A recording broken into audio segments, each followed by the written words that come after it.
thank you so much for coming, Reid, and for making this fantastic film. Of course, thank you for being here. I'm super excited about it, and seeing it in the biggest screen, having been so privileged to see the process, a little bit of the process. Can you tell us a little bit about that, about the process, and how did you arrive at this beautiful mix of like observational and abstraction and, you know, essayistic? Like, what was that journey until you found this like special form of the film? Yeah, thank you for that question and those comments. It was very gradual. I just started shooting, and I really did not think this was a film. I thought it might be an installation. I thought it might be a social media post. I thought maybe it was just for me. I just wanted to shoot with this new camera I got. I kind of mess around with it and see if it worked, or what worked versus what didn't work, what angles would work, what speed would work. And then I started pairing it with voiceover. I was like, oh, how can this be something? And then gradually, my friend and seasoned producer Keith Wilson came on, and then we started getting grants, and I'm like, oh, okay, maybe it is a film. And also, I have this is my first feature-length film, so I really wasn't sure where I was really going, and it was really just playing around and discovering this feature form and discovering this type of shooting. And did you have like, do you have like favorite filmmakers that, or particular styles of documentary that you like, or were you like thinking in your mind like, oh, I like these kinds of films, or not at all? Yeah, I mean, I like conventional films. My favorite filmmakers, Errol Morris. I was also very much influenced by Chantal Ackerman and Rita Moss and Christian Johnson. They were very inspirational, but there was also this unknown, there wasn't a film I've ever seen shot the way I shot it, so that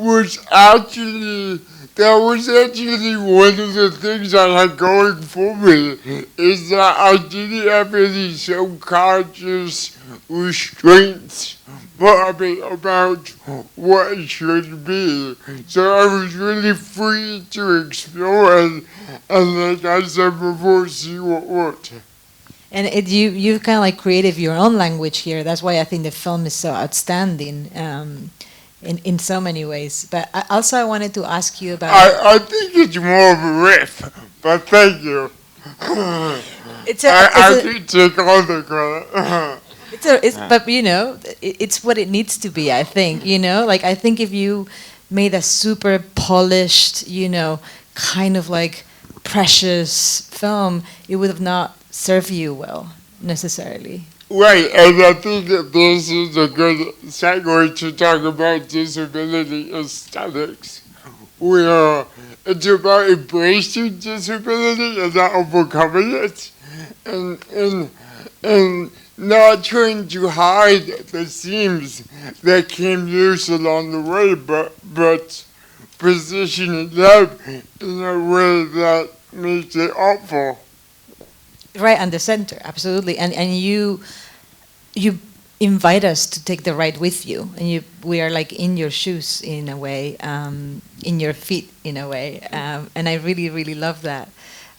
Also, I was curious about like the people that you encounter when you were filming. I don't know how big it was your camera, or like since you, as you said, very like invisibility is an issue. Were you still invisible with a camera attached to you, or people notice? I mean, the camera was there, and you know, this idea of being seen and not being seen those are polar opposites, and it was a given in every encounter that I have. Some encounters are perfectly fine. Most encounters are perfectly great, but then you have people who are kind of very interested in you, and other people who just don't want to look at you. So, kind of like everyone else, we have good and bad encounters. Also, because I've seen a little bit of of a previous version of the film, I know that at some point there was a story about a love letter, and I wanted to Are you sure that was this film? wasn't it? It was. Yep. So I just wanted to ask you, maybe not about that. I don't want to put you on the spot, but I wanted to ask you. Yeah. Okay. The people want to know. Okay. So why is that not in the film? That's the question. And what was that about? So I think there were love letters throughout the film. I think it was another entry point or possible entry point for other people to enter the film. It was also very much in the theme of being seen versus not being seen. I was very happy one day in the edit when we all thought it was working without any love letters. To me, it was just too vulnerable, and if the film was going to be made or broken by love letters, I would definitely put them in. But if we could stay without them, I was happier with that. No, I do agree with you. I think it's better without the love letters. That's a different film. Maybe you'll make it. Maybe you won't.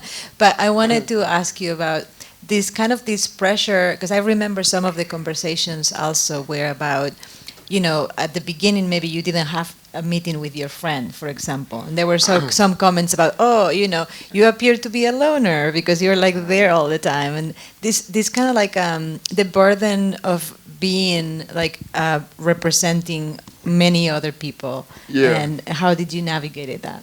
Yeah, it's very interesting because on the one hand, we didn't want to fall into the trope of the isolated disabled person. On the other hand, a lot of people in their late 20s found themselves very isolated. So it was about not falling into that trope, but not paying so much attention to it that it kind of saturates the picture we wanted to show. Absolutely. I have many more things to ask Reid, but maybe you do too. So this is the moment. Do you have any questions? Yes, question in the back. What a beautiful film. Thank you so much for being here. I want to know a little bit more about the editorial process. How did you balance the imagery and the footage with the narration, and how did you organize the edit? I hired an editor. I think early on we knew kind of what the language was going to be. We wanted longer shots, fewer cuts, sparse VO, and editor Touch in there is also a musician. So he edited this film like a song, and he found the score for the film. So I think it was image and sound first, and then what meaning do we put towards those images? Because this could also have been a short film, but we wanted people to be either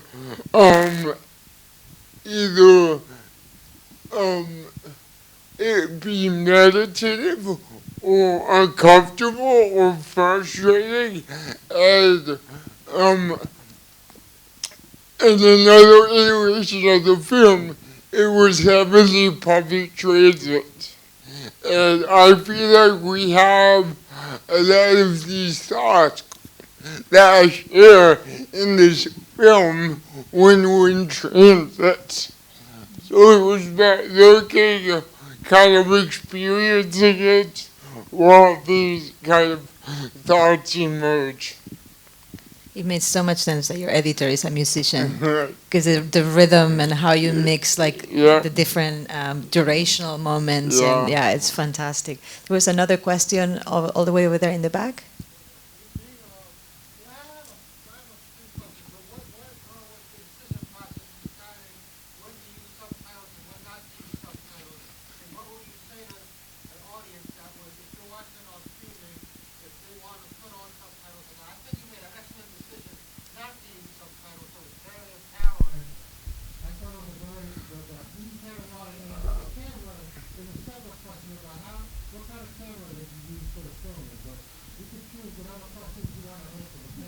I'll take both.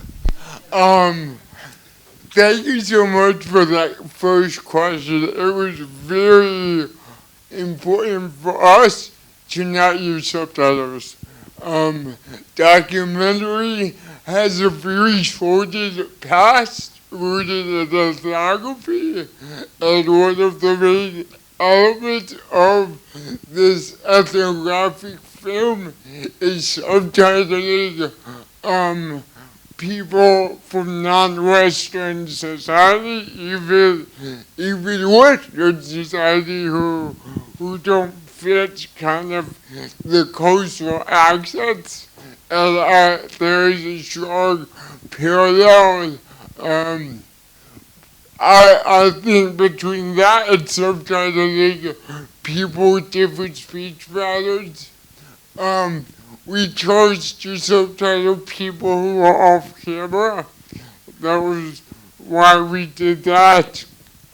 Also, just want to be very clear that this is closed captioned, which is different than subtitles. So if you use the closed captions, I am told that this theater has those devices, so obviously access is very important to us. The second question about my camera, it's a DJI Osmo, which is made for drones that I rubber banded to my wheelchair much of the time. Yeah, it's true. We did have closed captions devices available for people if they requested them, but nobody did today. Thank you. Thank you. And we have time for one last question right there.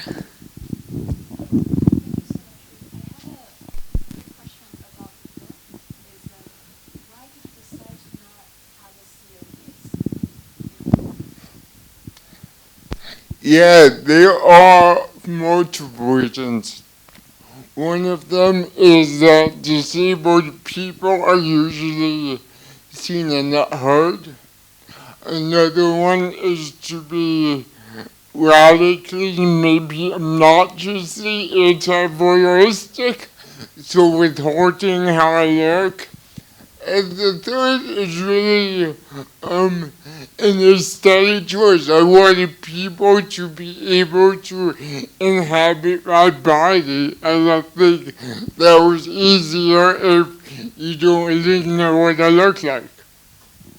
Yeah, and I think also it gave us a very powerful experience because a lot of what happens off camera. So it's so much richer, is what we can't see that we're trying to imagine all the time, right?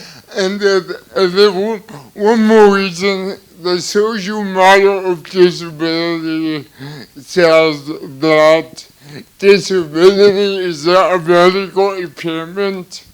Disability is a social response to an impairment.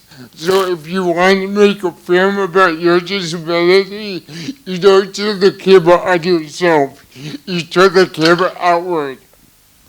Absolutely. Thank you so much, Reid, for being here with us. Thank you, everyone. Thank you, everyone, for coming. Thank you. That was